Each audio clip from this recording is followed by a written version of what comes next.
আমি এখন দেখাচ্ছি শর্টকাটে কীভাবে একটা বোট আঁকতে হয়। বোট প্রথমে একটা স্লিপিং লাইন,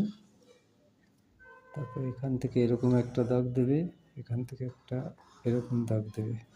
তারপরে একটু জল, মাঝে একটা দাগ, মিডলে একটা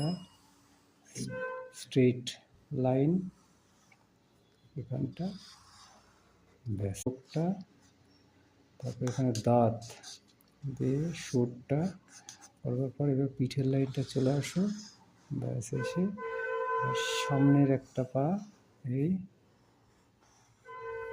হয়ে গেল পা, সামনের পা, পেট, পেছন দিক থেকে আরেকটা পা, লেগ,